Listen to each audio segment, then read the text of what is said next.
Di hari pengumuman resmi hasil pemilu 2024 oleh Komisi Pemilihan Umum tanggal 20 Maret lalu, dalam sebuah acara buka puasa bersama dengan para relawan dan pendukungnya, dalam acara yang juga dihadiri oleh Mas Ganjar Pranowo dan dalam sambutannya Prof. Mahfud menyampaikan pesan penting.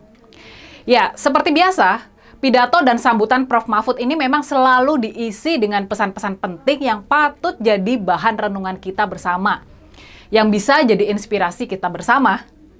Yang pertama, Prof. Mahfud mengingatkan kembali kabar gembira dan positif dari pencawapresannya oleh PDI Perjuangan, Partai Persatuan Pembangunan, Perindo, dan juga Hanura. Prof. Mahfud mengingatkan kita kalau dia dipilih menjadi cawapres dari Mas Ganjar tanpa harus membayar uang mahar sama sekali kepada partai-partai.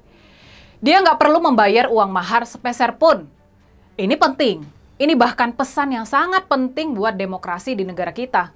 Dengan pemilihan sosok Prof. Mahfud sebagai cawapres, maka terbukti masih terbuka kemungkinan buat orang biasa yang berprestasi, yang punya rekam jejak cemerlang, buat bisa juga maju di ajang kontestasi Pilpres.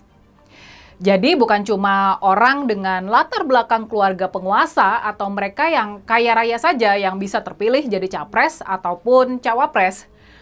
Prof. Mahfud menegaskan, dengan pemilihan dia sebagai cawapres dari Mas Ganjar, ada kabar baik bahwa capres dan cawapres tidak selalu harus orang dengan latar belakang keluarga penguasa atau orang yang kaya raya. Dan tentu saja Prof. Mahfud ini sangat mengapresiasi dan berterima kasih kepada partai-partai yang sudah mendukungnya tanpa meminta mahar sama sekali. Ini sungguh pesan pengingat yang penting. Ini pesan positif yang bisa memberikan semangat dan perasaan optimis tentang kondisi Indonesia sekarang dan ke depannya. Nah, kemudian pesan Prof. Mahfud yang kedua, terkait dengan PR besar kita. Pekerjaan rumah maha penting yang menunggu kita. Anak-anak bangsa yang berjiwa pejuang demi kemajuan Indonesia ke depannya. Tapi soal pesan penting Prof. Mahfud yang kedua ini, kita bakal bahas sesudah yang bakal lewat ini. Ketemu lagi dengan saya, Rini Budoyo, di Hot Topic. Cuma di kanal YouTube 2045 TV.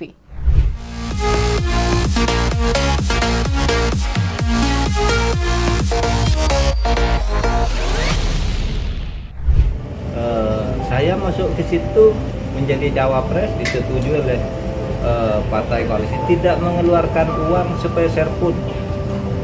Kan dulu rame isunya, wah kalau nggak punya uang nggak bisa jadi cawapres, harus nyetor ke pimpinan partai. Ini sepeser pun sungguh tidak. Pesan penting Prof. Mahfud yang kedua terkait dengan arah perjuangannya selama ini. Arah perjuangannya ke depan dan juga arah perjuangan kita bersama ke depan. Menurut Prof. Mahfud, apa yang hendak dia perjuangkan secara sederhananya diwakili oleh dua kata, yakni demokrasi dan nomokrasi. Ya, demokrasi dan nomokrasi. Ini sebuah konsep yang penting, sangat penting buat masa depan Indonesia.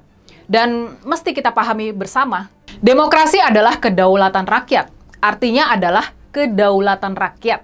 Sementara itu, nomokrasi adalah kedaulatan hukum.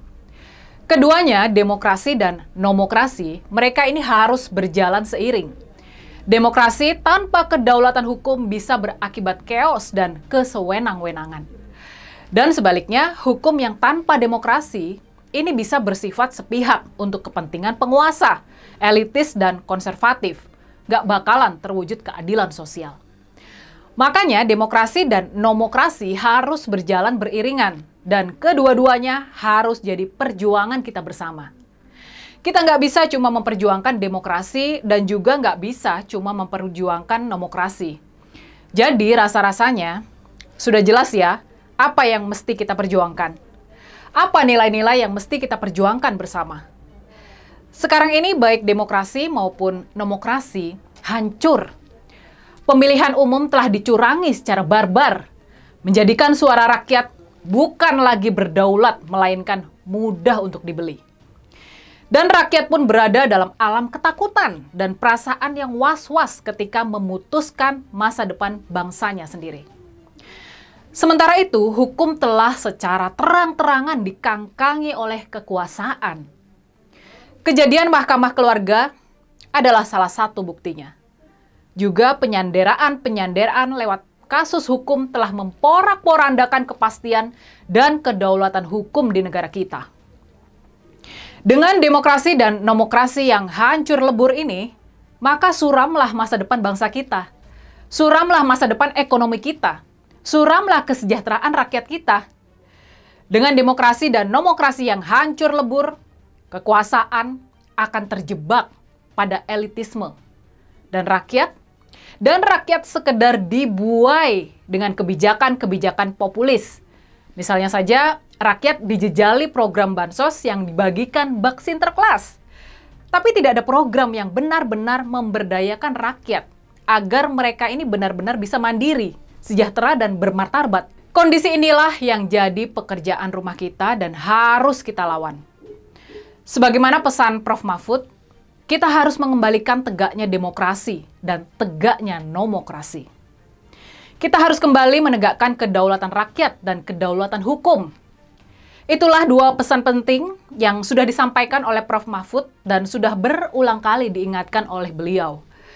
Dengan kejernihan berpikirnya yang terjaga sebagai seorang akademisi, Prof. Mahfud telah menunjukkan kepada kita apa yang jadi masalah mendasar dari carut-marut politik sekarang ini. Jika penegakan hukum dilakukan dengan benar, maka setengah masalah dari bangsa ini insya Allah tuntas. Kalau hukumnya bagus, maka segala aspek kehidupan masyarakat akan bagus juga. Misalnya di bidang sosial, politik, budaya, pertahanan, keamanan, dan ekonominya. Prioritas pemberantasan korupsi, kepastian hukum, dan konsistensi dalam implementasi penegakannya, memberi jaminan bagi investasi dan pembangunan ekonomi, serta memberi perlindungan kepada masyarakat.